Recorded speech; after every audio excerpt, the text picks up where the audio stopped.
कहते हैं भगवान हर किसी की पुकार सुनते हैं, लेकिन हर किसी के सामने प्रकट नहीं होते। पुरी के पास एक छोटा सा गांव था।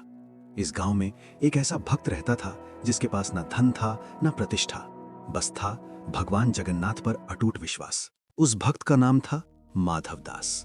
माधवदास हर सुबह मंदिर के बाहर झाड़ू लगाता, फूल चुनता और मन ही मन कहता, प्रभु मुझे कुछ नहीं चाहिए, बस इतना कि मेरा विश्वास कभी कमजोर न पड़े। गांव के लोग उसे देखकर हंसते, अरे माधव, भगवान से इतना प्रेम करता है फिर भी तेरे घर में अनाज नहीं। माधव मुस्कुरा देता, क्योंकि उसे भरोसा था भगवान देख रहे हैं। एक रात तेज बारिश हो रही थी।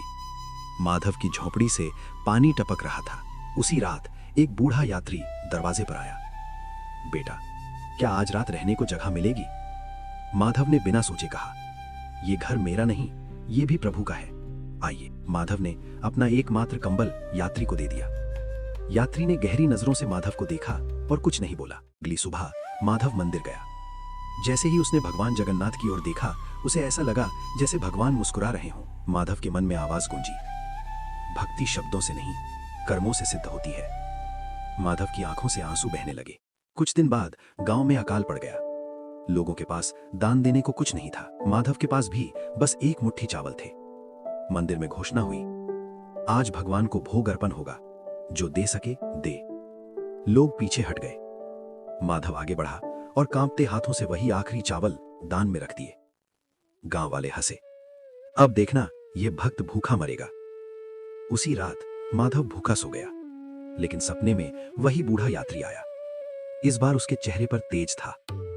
यात्री ने कहा, माधव, क्या अब भी मुझ पर भरोसा है?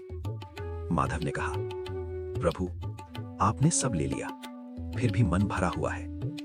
तभी यात्री का रूप बदल गया। वही नेत्र, वही मुस्कान, भगवान जगन्नाथ स्वयं खड़े थे।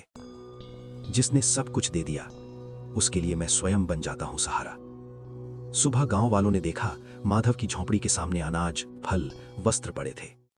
माधव ने कुछ नहीं कहा, वो बस मंदिर गया और झाड़ू लगाने लगा, क्योंकि सच्ची भक्ति दिखावे से नहीं, समर्पण से होती है। अगर आपकी भक्ति सच्ची है तो भगवान रास्ता नहीं, स्वयं चलकर आते हैं। जय जगन्नाथ।